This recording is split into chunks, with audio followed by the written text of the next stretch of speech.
اعوذ باللہ من الشیطان الرجیم بسم اللہ الرحمن الرحیم۔ میرے معزز سامعین کرام اور میرے پیارے پیارے بہن بھائیوں، السلام علیکم ورحمۃ اللہ وبرکاتہ۔ اللہ تعالیٰ کی بے شمار رحمتیں برکتیں آپ سب پہ نازل ہوں اور اللہ تعالیٰ آپ سب کو اپنے حفظ و امان میں رکھے۔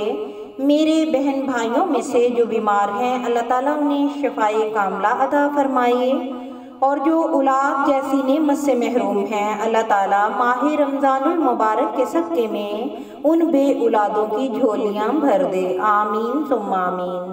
تو پیارے بہن بھائیوں، آج میں اعتکاف کے موضوع پہ آپ سے بات کرنے کے لیے آئی ہوں کہ میرے کچھ بہن بھائی ایسے ہیں جن کو اعتکاف کے بارے میں، اس کی نیت کے بارے میں، ان کی دعاؤں کے بارے میں کچھ علم نہیں ہوتا۔ تو میں آج کچھ باتیں آپ کے ساتھ شیئر کر رہی ہوں کہ اعتکاف کی نیت کس طرح کی جاتی ہے۔ اپنے دل میں یہ ارادہ کریں، میں صرف اور صرف اللہ تعالیٰ کی رضا اور حضور صلی اللہ علیہ وآلہ وسلم کی سنت کی پیروی کرتے ہوئے اعتکاف کر رہی ہوں یا کر رہا ہوں۔ اور پھر آپ نے دعا کیا کرنی ہے؟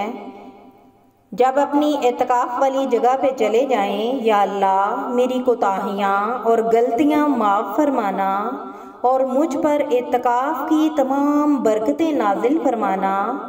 جب تک میں تیرے دربار میں حاضر رہوں، میرا گھر، میرے بچے، میرے خاندان کے تمام افراد کی خیر ہو، میرے ہمسائے، میری بستی کے لوگوں کی خیر ہو، میرے تمام دوست احباب اور میرے تمام جاننے والوں کے گھروں میں خیر و عافیت رہے۔ یا اللہ دوران اعتکاف مجھے کسی کی طرف سے کوئی بری خبر نہ سنانا۔ اے اللہ مجھے اعتکاف کی تمام برکتوں اور رحمتوں سے نوازنا، اور میری یہ عاجزی اور میری عبادت اور میری اس کوشش کو منظور و قبول فرمانا، آمین ثم آمین۔ اس کے بعد چونکہ اندر داخل ہوتے وقت عصر کا وقت ہوتا ہے، اس وجہ سے جا کر فوری طور پر نفل ادا نہیں کر سکتے۔ نماز مغرب ادا کرنے کے بعد 2 رکعت نفل اعتکاف کی نیت سے ادا کر لیں تو بہتر ہے۔ اور نماز اوابین، نماز مغرب ادا کرنے کے بعد 6 رکعت نفل نماز اوابین کے ادا کرنے ہیں۔ ان کا ثواب 12 سال کی عبادت کے برابر ہوتا ہے۔ اور نماز اوابین پڑھنے کا طریقہ کیا ہے کہ 2 رکعت کر کے 3 سلام کے ساتھ 6 نفل ادا کرنے ہیں۔ ہر 2 نفلوں کی پہلی رکعت میں سورہ فاتحہ کے بعد آیت الکرسی اور دوسری رکعت میں سورہ فاتحہ کے بعد 3 مرتبہ سورہ اخلاص پڑھیں۔ نوافل پڑھنے کے بعد اپنے والدین کے لیے اور اپنے اہل خانہ کے لیے دعا کریں، اور تمام ملک و قوم کے لیے بھی دعا کریں، اور زیادہ سے زیادہ عبادتوں میں دل لگانے کی بھی دعا کریں۔ اور نماز عشاء تراویح کے بعد نماز صلاۃ و تسبیح روزانہ ادا کرنی ہے۔ جب تک آپ اعتکاف میں بیٹھے ہیں، آپ نے نماز عشاء کے بعد تراویح کے بعد صلاۃ و تسبیح روزانہ ادا کرنی ہے۔ کوئی بھی وقت اپنی پسند کا مقرر کر لیں، ذکر اذکار تسبیحات قرآن پاک کی تلاوت کریں، زیادہ سے زیادہ دعائیں مانگنی ہیں، اس میں کوئی کوتاہی نہیں کرنی۔ بہتا ہوا سمندر ہے رحمتوں کا، آپ کی ہمت ہے کہ کتنا فائدہ آپ نے حاصل کرنا ہے، سبحان اللہ۔ اور نماز تہجد، اعتکاف میں بیٹھ کے نماز تہجد میں آپ نے کیا کرنا ہے؟ کم از کم 2 اور زیادہ سے زیادہ 2 بار نفل ادا کرنے ہیں۔ اس کے بعد سورہ یاسین، سورہ مزمل، درود شریف پڑھتے پڑھتے سحری کر لیں اور وضو کر کے تازہ دم ہو جائیں۔ اور پھر نماز فجر ادا کرنے کے بعد تسبیحات کرتے رہیں یہاں تک کہ سورج نکل آئے۔ تو 4 رکعت نماز اشراق 2 نفل کر کے پڑھیں۔ اس میں کوئی سی بھی سورہ پڑھ لیں۔ نفل ادا کرنے کے بعد 100 مرتبہ یا ظاہرو پڑھیں۔ اس کے پڑھنے سے آنکھوں میں نور پیدا ہوگا۔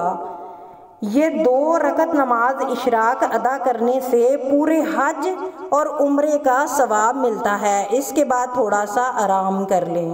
اور نماز چاشت جب دن مکمل نکل آئے یعنی 10 بجے کے قریب 4 رکعتیں ادا کریں۔ اللہ کا حکم ہے جو اس کو ادا کرے گا میں اس کی دن کے آخری حصے تک کفایت کروں گا۔ چاشت کے آخری سجدے میں 40 مرتبہ آپ نے یا وہابو پڑھنا ہے، کیونکہ یا وہابو پڑھنے سے رزق میں کشادگی ہوتی ہے۔ اس کے بعد 140 مرتبہ یا توابو پڑھیں، پھر 100 مرتبہ یا سمیعو پڑھیں۔ زوال کے وقت آرام کر لیں، پھر تازہ دم ہو کر قرآن پاک کی تلاوت کریں، پھر نماز ظہر ادا کریں۔ نماز عصر کے بعد زیادہ تر درود شریف، تیسرا کلمہ اور استغفار پڑھیں۔ روزہ کھولنے سے پہلے جو دعا مانگیں گے انشاءاللہ تعالیٰ قبول ہوگی۔ نماز مغرب کے بعد اوابین کے 6 نفل ادا کریں، پھر آپ کی اپنی ترتیب تیار ہو جائے گی۔ یہ میں نے آپ کو اعتکاف میں بیٹھنے سے لے کر جب تک آپ اعتکاف سے اٹھ جائیں گے اس وقت کی ترتیب آپ کو بتائی ہے کہ روزانہ کی آپ کی یہ ترتیب ہونی چاہیے۔ اس طرح آپ اپنی عبادتوں میں زیادہ سے زیادہ دل لگا سکیں گے اور اللہ اور اس کے رسول صلی اللہ علیہ وآلہ وسلم کا زیادہ سے زیادہ قرب حاصل کر سکیں گے، اور آپ کی ایک روٹین بن جائے گی کہ آپ نے کس نماز کے بعد کون سا ذکر کرنا ہے اور کون سی عبادت کرنی ہے۔ اللہ تعالیٰ اعتکاف میں بیٹھے ہوئے میرے تمام بہن بھائیوں کی عبادتوں کو منظور و قبول فرمائے، اور ان کا بیٹھنا اٹھنا، ان کا سحری کرنا، ان کا افطاری کرنا، ان کا سب کچھ منظور و قبول فرمائے۔